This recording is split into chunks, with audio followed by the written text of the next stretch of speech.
Vâng, xin chào tất cả các anh chị. Hôm nay Ngoan và cùng với tụi em sẽ gửi tặng quý vị một ca khúc mà do Ngoan sáng tác, có tựa đề Khóc Yên Cậu Mỹ. Đây là một ca khúc mà muốn viết theo những hoàn cảnh gia đình của mình. Các anh chị nào đồng cảm nhớ chia sẻ và ca khúc này. Cảm ơn rất nhiều.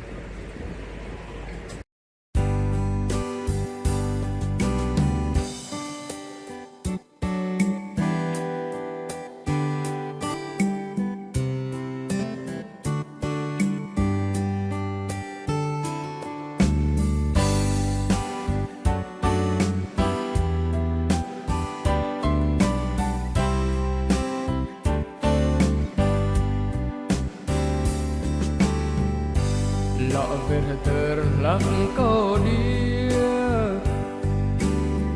Mi marompa kau moluk lek napnya Mi kreba kau nau tihma kau Mi kreba kau nau tihma bim nay Klei tip tak nap ti giờ qua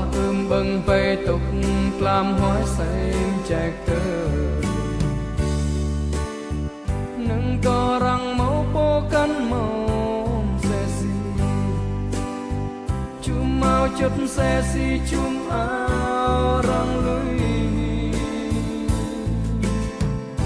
xa rồi thầy mà có lưới lăng lăng mi coi ngút ninh lũ tim xa chân pan mi có rong ba na trôi ngum pap tay mi có bo hong clay knap nhai dia ta mi at kirma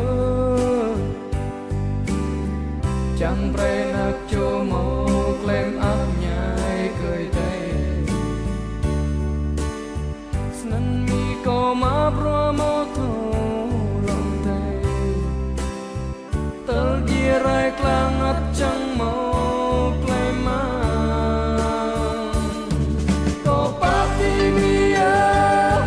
ko pati mia ko pati mia ko mi ko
Kau kapiti mila, kau kapiti mia.